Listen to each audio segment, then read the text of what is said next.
This tutorial will cover setting up the database connection for the HIPAASuite Authorizer. First, we need to make sure the database feature is on.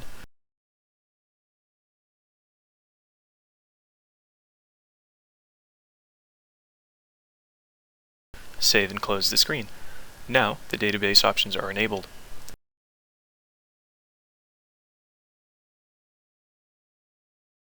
Go to Connection and Data fields. Select the database type and server name.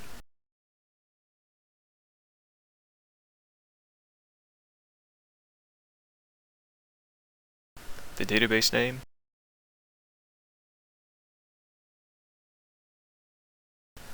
Save and test it.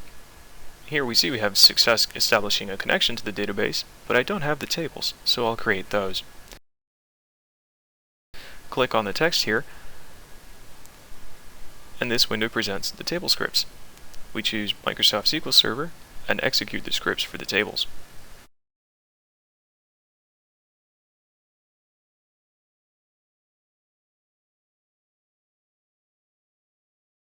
I also want to save all the requesters, patients, and providers I type in so that they can be recalled from the database and I don't need to retype them.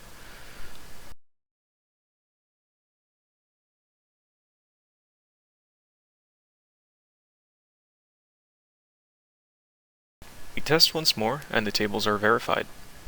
Now I want to make sure that all the elements are there, so I click Select All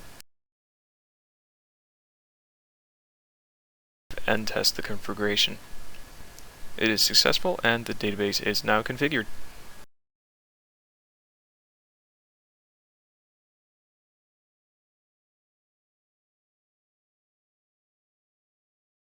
We can now create a new request and type in our information.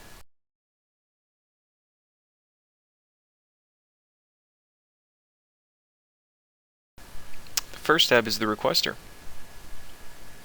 Entity type is the provider. We use the NPI and type in a 10-digit number, make up an address, and contact information. John Doe will be our subscriber. We don't need much detail here. I can now save this subscriber. I will add an additional dependent. We don't need an ID, but we do need a date of birth and a relationship qualifier. This is the patient event level. We want a specialty care review for Jane Doe, initial verification, and this is UB claim form. The service type code is she needs a diagnostic x-ray at an outpatient hospital. This should be enough for a complete request, and we have created a new request, which is now written to the database. We can now easily recall it, and we can also send it.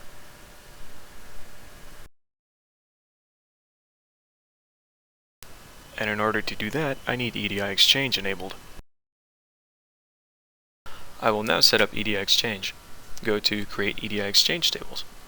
Create the Trading Partner table, the Translog table to keep track of incoming EDI files, its Child table to log errors, and SendLog to keep track of all files that we send. Company setup should already exist if you have previously used a HIPAASuite product.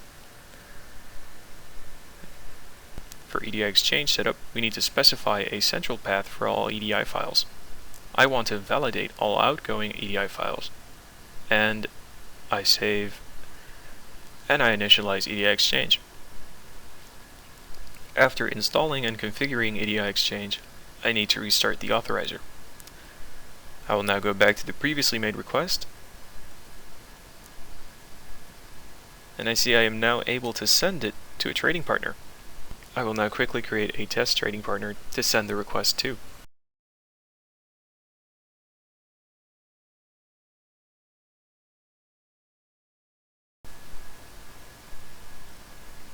We go to our work grid and send the request to a trading partner. And we get a screen that asks us to assign a trading partner. We can also assign a trading partner while we create the request. This covers database setup, EDI setup, and sending a request.